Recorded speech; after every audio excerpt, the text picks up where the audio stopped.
It's become part of the city's culture, identity, history. But this sport goes beyond the fortress. The Scarlet and Gray. The UNLV men's hockey team has dominated. Our boys in silver. It's a great opportunity. It's a great challenge. It's the right time. It feels right. The Monsters in the north. The Golden Knights are beefing up their minor leagues with the Night Monsters. They begin playing this upcoming season. And the next generation. When we scored the overtime goal, it's like, really? That just happened? The Vegas Junior Golden Knights girls made history by becoming the first female hockey team to represent the state. They live at the rink. They love the game. Vegas wanted hockey, Vegas got hockey. Covering every local team on the ice, this is Hockey in the Desert Weekly.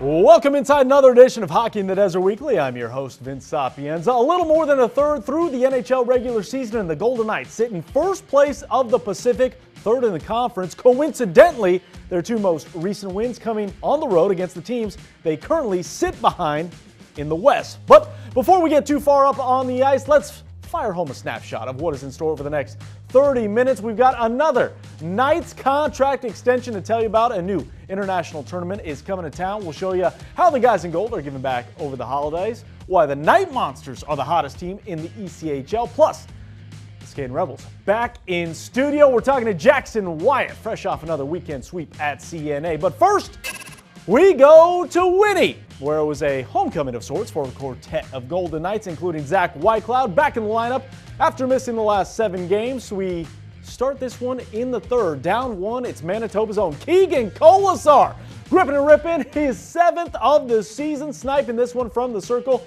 ties the game at 1. Later, under 2 to play, but Vegas with a 2-man advantage. The guys in goal with a game of tic-tac-toe down low. Victor Olofsson, his 4th of the season, ties the game, sends us to overtime. We're in the extra frame. Some call game, others put another shrimp on the Barbie. Ivan Barbashev's finishing the sweet feed from Shea Theodore, his 14th of the season. Hands Vegas their 4th straight win and their 8th straight victory over the Jets. 3-2 your final. I mean, I think we played a really solid game. I think we were the better team, and we just kind of kept playing the same way the entire game, and we finally got paid for it at the end, and so it was a really good road game. I mean, to be honest, from the puck drop, I think we played outstanding today. You know, we had a lot of chances. Their goalie played great, but for the most part, you know, we played the ozone for the basically a full game, couldn't score, and finally Keegan scored 1 and kind of got us back in the game. The wherewithal, able to tie it up, then go down again, stayed with it right to the very end, and we didn't let it waver in any way in our play, played right to the whistle, and we're able to come home with 2 points. Now, while it was all smiles in Winnipeg, no one had a greater grin when the team arrived in Edmonton than Kolesar himself, who signed a 3-year contract extension, keeping him in Vegas through the 2027-28 season. The 27-year-old is in the midst of what looks to be a career year offensively and is now the 4th Knight to earn a new contract in season, joining Theodore, McNabb, and Howden. Kolesar also gets a raise on his new deal that is worth $2.5 million per season. It's awesome. Hard to really put it into words, really. It means so much. The honor to play for this team for 3 more years. I love these guys. I love this organization, this city. Wouldn't want to be anywhere else. Now again, while the vibes were high in Alberta to start, it was a much different feeling leaving Edmonton. The Golden Knights saw their 4-game win streak come to an abrupt end. The Oilers scored 4 in the second and led 5-0 after just 33 minutes of play. The guys in gold would show some fight, scoring 3 unanswered late, though too little, too late, as they fall 6-3. I mean, we found a way just to claw back a bit and give ourselves a chance in the third, and obviously when we got that shorthanded goal, there's definitely a life, so I think that part of the game's good, but that's something that we've had all year, the resiliency not to give up no matter the score. All right, let's go to St. Paul, Minnesota, and start in the first. Down 1, Olofsson with a shot from the heavens, showing off that Swede speed and absolute snipe. Ties the game at 1. Take another look at this. Marcus Foligno, Ivan Barbashev get tangled up. Barbashev would finish the period but not return in the second or third. Cassidy's calling it an upper body injury. Keegan Kolesar, fresh off that new contract, didn't like it. He asked Foligno to answer the bell. They mix it up. It's 1-1 after one. So we jump to the second where Vegas grabbed their first lead of the night. Theodore grabs his fourth of the season, though we'd be tied 2-2 after two. Final frame. Olofsson again gets a nice deflection off a Minnesota stick. His second of the night, seventh of the season, and fourth in the last three games. That is your winner as the Knights earn their 20th win of the season, 3-2 your final. I think I like this win. Tough second from our part after a great start, but managed to find a way to win and then got that game winner and then just hung on at the end there, and just gritty win. A lot of contributions and found different ways to win. Going into the third period on the road here and a back-to-back. A lot of character from the group, find a way to get a goal and then hold on to the lead. So happy to end it on a road trip and head home. Earlier this month, we brought you the news that the Golden Knights would be hosting the Amerigold Latham Spring Classic at the America First Center next year. The Amerigold International Hockey Association is dedicated to creating opportunities for hockey players in Latin America, the Caribbean, and other non-traditional hockey markets to showcase their talents on an international stage. Those in charge say the Vegas market has been a desired destination for some time. Honestly, I went to the last preseason game of the inaugural season, and I was blown away. It was such a great experience, and, Vegas is Vegas. I mean, the saying that what happens in Vegas stays in Vegas, we don't want that to apply to this tournament. We want it to be spread out everywhere. We want everyone to know about the tournament and to watch it. But it's just a great city that's embraced sports. When Ben reached out, it was like, a no-brainer, like, absolutely, we want to be a part of it.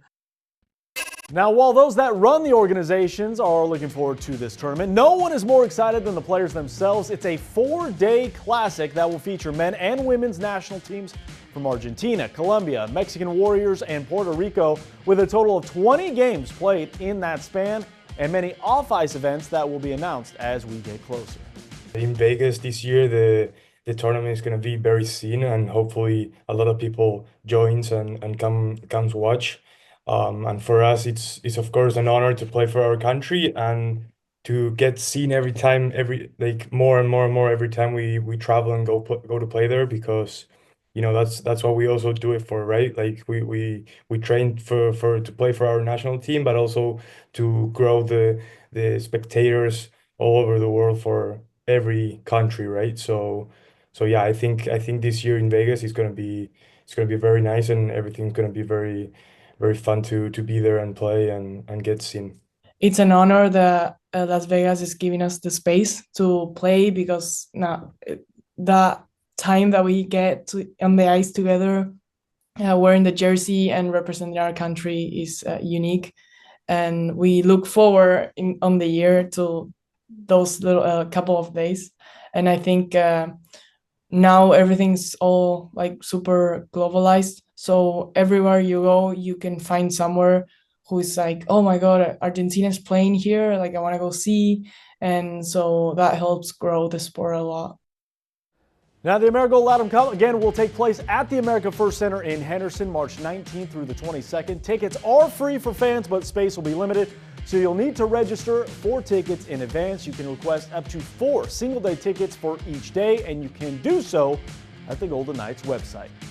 Well, it is the holiday season, and the Golden Knights, along with their foundation, are doing their part with a number of initiatives supporting the community, and here we've highlighted a few of them, starting with players and staff distributing events at Desert Breeze Community Center Meals, which was a partnership with 3 Square Food Bank. And over in North Las Vegas, Kolesar and Cole Schwint joined kids from the Centennial Park Apartments to create My Dream Playground, a project where the team, along with its partner Kaboom, will create a play space at the complex that will be built in early 2025, and the players help the kids draw up some of the designs for what that play space should look like.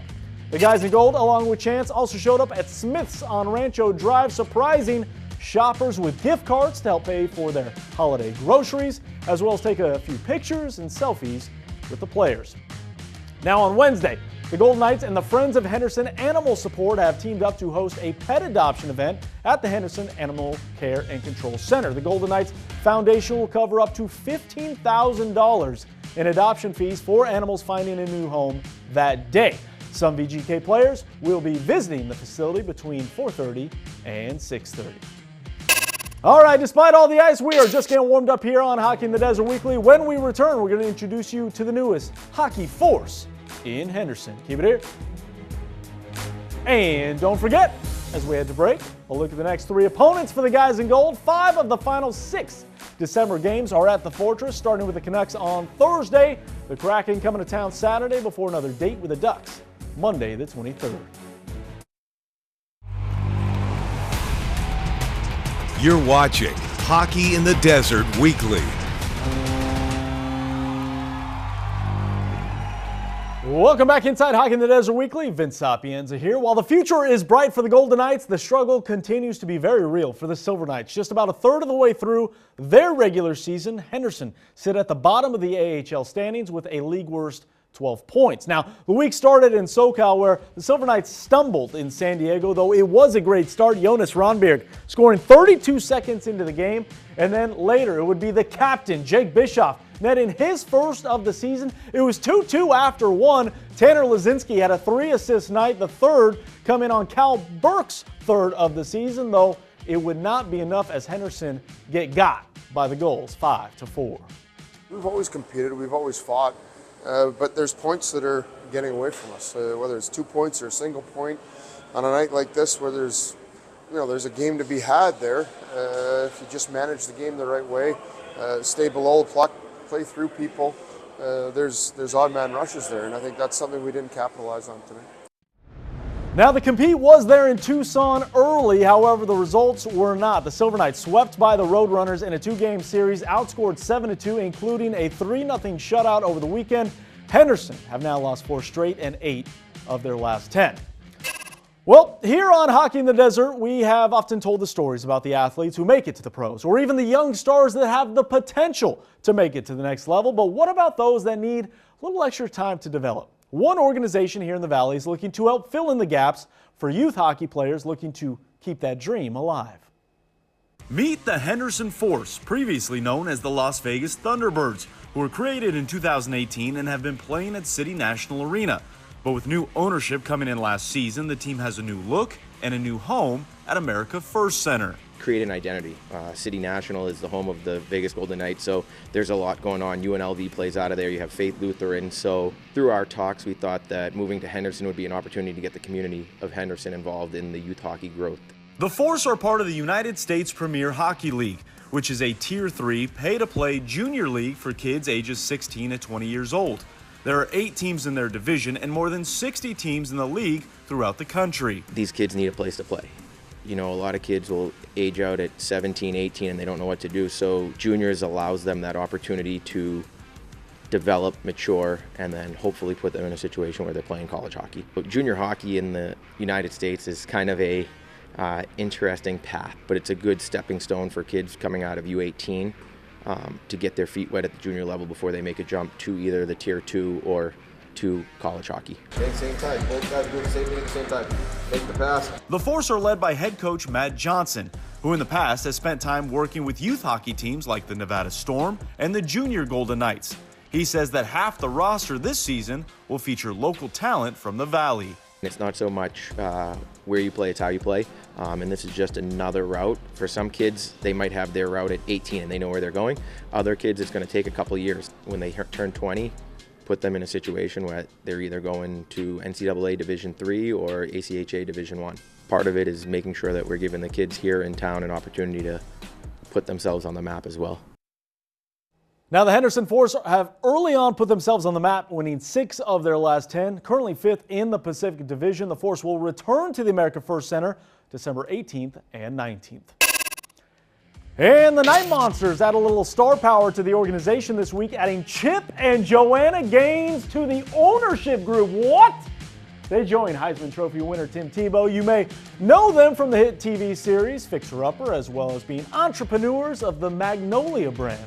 The Gaines' decision to invest in the ECHL club is one motivated by their love of sports and bringing people together. Now, in a statement, Chip Gaines had to say, quote, "As parents and lifelong sports fans, we've always believed in the magic of sports to connect people to Joe and I, and are thrilled to join the Tahoe Night Monsters family. It's about camaraderie and the moments that stick with you long after the final whistle."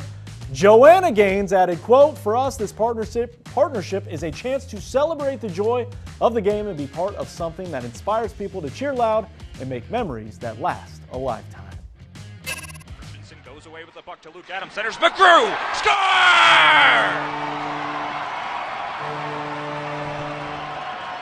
And Jake McGrew opens the floodgates to Teddytown. That is Colin Kapoor on the call for the Night Monsters as they held their inaugural Teddy Bear Toss game, winning their 6th straight, by the way. And Jake McGrew, as you heard, will be the name for those in the franchise looking for some Tahoe trivia. Now, as of Sunday, the Night Monsters, I should say, have won 7 straight, putting them 3rd in the Western Conference and 7th in the entire ECHL standings. Tahoe outscored the Utah Grizzlies 20-7 in the last 3 games and at the Blue Events Center. And don't forget, if you can't head up to Tahoe, you can watch the Night Monsters on the Silver State Sports and Entertainment Network. Your next chance after the Christmas holiday, Friday, December 27th against Tulsa. Well, next up, it is time to turn our attention to the Scarlet and Gray, and look at that wave, look at that smile. That is Jackson Wyatt, the man who is helping lead Skatin Rebels to some serious sweet victories at City National Arena. We'll chat with the Skatin Rebels next.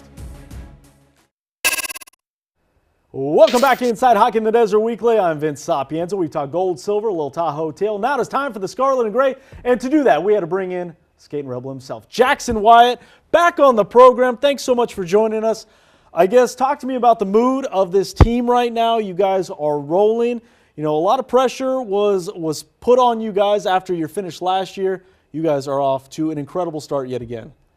Yeah, you know, vibes are high right now, and especially off a weekend sweep against ASU, who kind of had our number early in the year, but boys are feeling good, and obviously we had some big shoes to fill from last season, and I think we're doing a great job with that so far. So outside of the exhibition games, you guys only suffered 1 loss during this regular season, and that was against Arizona State earlier on in the year. To get the 2-game sweep over them at City National, do you feel like you righted a wrong there? Because I remember that 1 game that you lost, you guys felt like you deserved a little better.